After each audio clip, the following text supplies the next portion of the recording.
The Lord be with you. And with your spirit. A reading from the Holy Gospel according to Luke. Glory to you, O Lord. While the people were listening to Jesus speak, he proceeded to tell a parable because he was near Jerusalem. And they thought that the kingdom of God will appear there immediately. So he said, a nobleman went off to a distant country to obtain the kingship for himself and then to return. He called 10 of his servants and gave them 10 gold coins and told them, engage in trade with this until I returned. His fellow citizens, however, despised him and sent a delegation after him to announce, we do not want this man to be our king. But when he returned, after obtaining the kingship, he had the servants called to whom he had given the money to learn what they had gained by trading. The first came forward and said, Sir, your gold coins has earned 10 additional ones. He replied, well done, good servant. You have been faithful in this very small matter. Take charge of 10 cities. Then the second came and reported, your gold coin, sir, has earned 5 more. And to this servant too, he said, you take charge of 5 cities. Then the other servant came and said, sir, here is your gold coin. I kept it, stored away in a handkerchief, for I was afraid of you, because you're a demanding man. You take up what you do not lay down, and you harvest what you did not plant. He said to him, with your own words, I shall condemn you, you wicked servant. You knew I was a demanding man, taking up what I did not lay down, and harvesting what I did not plant. Why did you not put my money in a bank? Then on my return, I would have collected it with interest. And to those standing by he said, take the gold coin from him, and gave him to the servant who has 10. But they said to him, Sir, he has 10 gold coins. He replied, I tell you, to everyone who has, more will be given. But from the one who has not, even what he has will be taken away. Now, as for those enemies of mine who did not want me as their king, bring them here and slay them before me. After he had said this, he proceeded on his journey up to Jerusalem. The Gospel of the Lord. Praise to you, Lord Jesus Christ. Please be seated.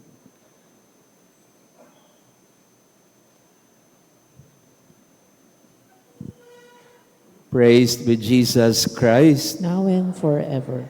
Good morning, dear friends. Pakibati nga ng good morning din ang ating mga kasaba ngayong umaga. And to our online parishioners, thank you for praying with us. We are happy to welcome our guest priest from the U.S., Father Dennis. Can we give him a warm welcome? His name is Father Dennis Marcos. So I will be very careful with my words. I asked him to say the Mass and preach, but he politely declined. He is a newly ordained priest, Father. No? How many months ba? Since May. Yeah, so you can kiss the hand of the new priest. No? A very young priest. He's here for some business.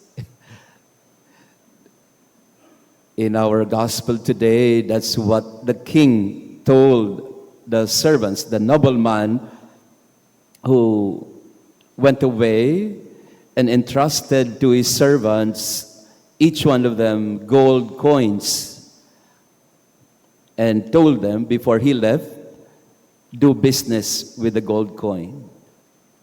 Engage in trade with these coins until I return. And everyone was equally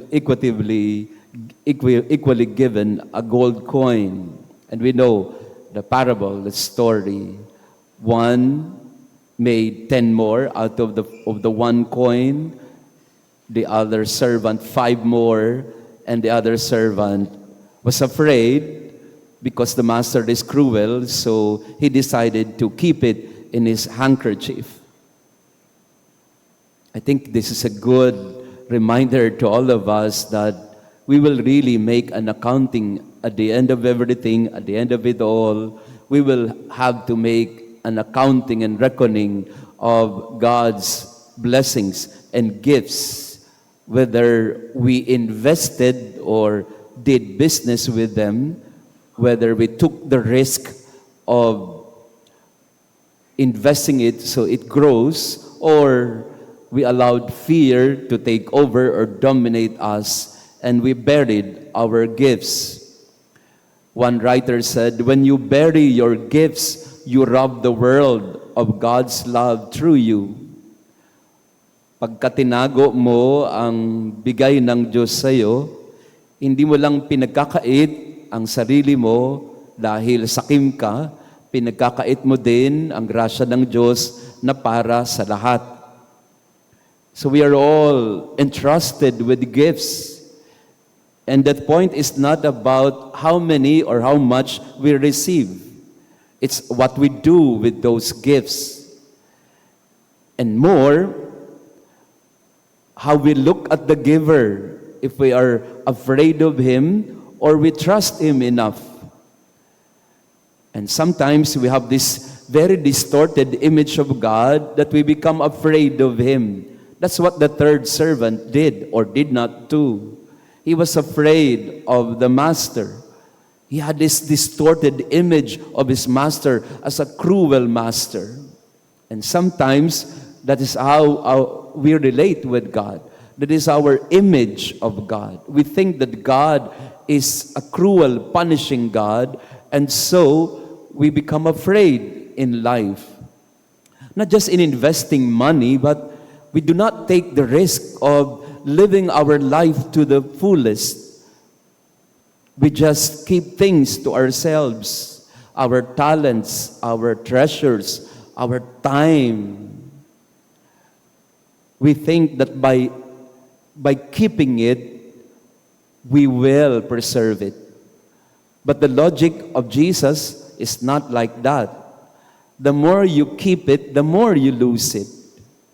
And the more you give it away, the more you keep it to yourself. So we ask ourselves today,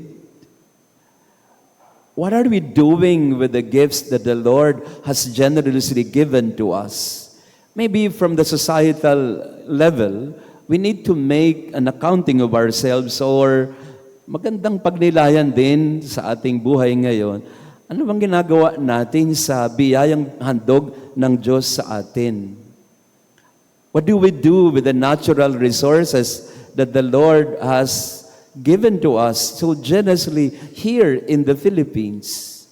Dito sa ating bansa, ang lagi natin naririnig, ang bansa natin ay parang paraiso. Wala tayong winter. May bagyo tayo, pero wala tayong winter. At kung tutuusin, maayos pa ho ang bagyo at baha, kasi ang bagyo at baha, 3 araw lang yan. At kung maayos pa ang flood control mo, hindi ka talaga babain. Pero sa Amerika, Father Dennis can tell us, I don't know in Texas because he comes from, may winter ba sa Texas, Father? meron din. So, if you are in a country with winter, Canada, North America, in Antarctica, in the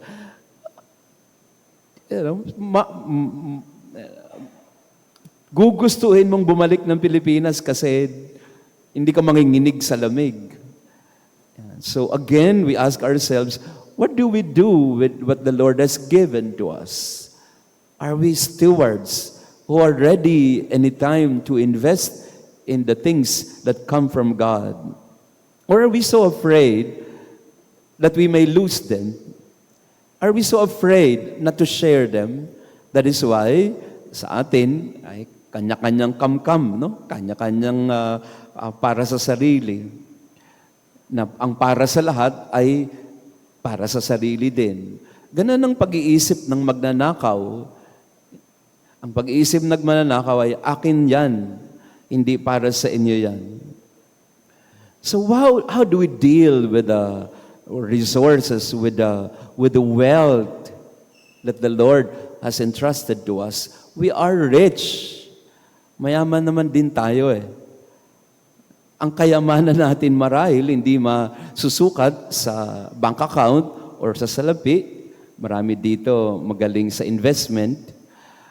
Pero marami pang pinagkaloob ang Diyos sa atin na hindi pa natin talaga lubusan na nagagamit, na ibabahagi, na papalago. So let us not just exist or survive. Let us live.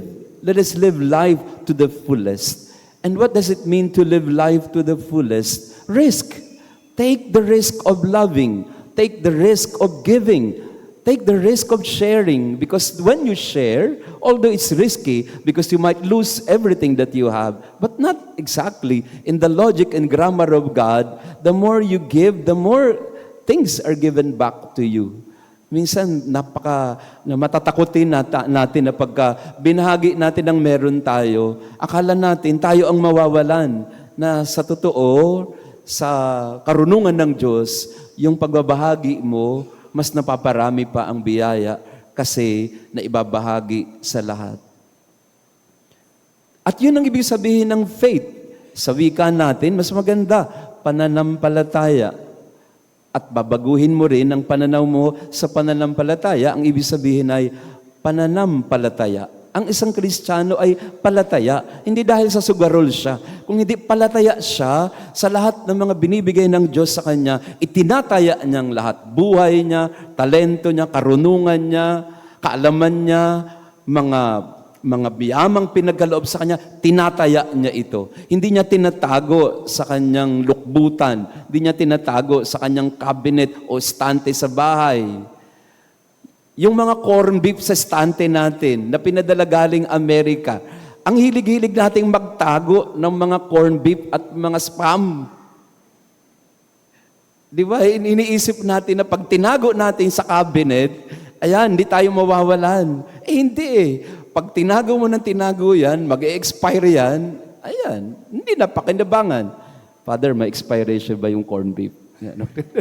Marami sa Texas yan. No? Meron pong nagbigay sa akin lately na galing Europe. Cheese.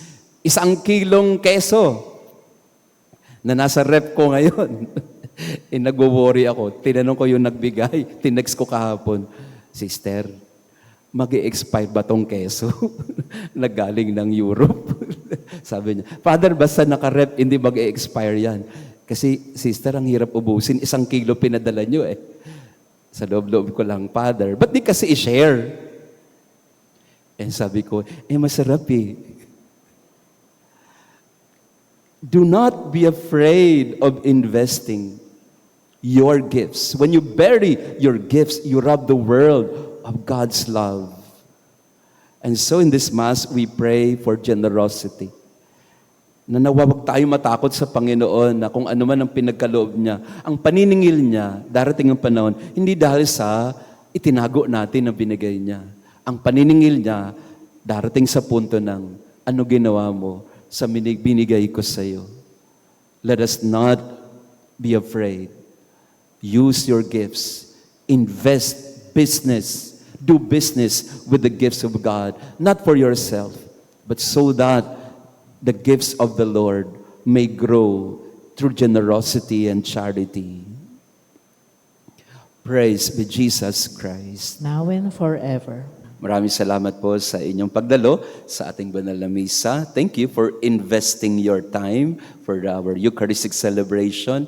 To our online parishioners, thank you for praying with us. Again, Father Dennis, welcome to our community. Hopefully, if you still have time, he can celebrate Mass with us, no? Bagong-bagong pare. And his mother, I think, is here also, and family. Ayan, so welcome to you po sa Santa Maria Goretti Parish. Again, dear friends, let us become investors. Magiging palataya tayo sa pananampalataya. Kasi pag tinago lang natin ang pag-ibig at pananampalataya, masasayang. Let us try to take the risk. Again, hindi dahil sa gambler tayo o sugarol tayo. Kung hindi tayo natatakot na magbahagi. Hindi tayo natatakot tumaya sa Panginoon. Hindi tayo natatakot umasa, ipagkatiwala sa Kanya ang lahat. We invest in our faith, not because we will gain something out of it, but because we can share the love of God, the hope and joy that is in us with others around us. The Lord be with you. And with your spirit. And may our loving God bless you and your family, the Father, the Son, and the Holy Spirit. Amen. Our Mass has been offered. Go in peace to love and serve the Lord. Thanks be to God.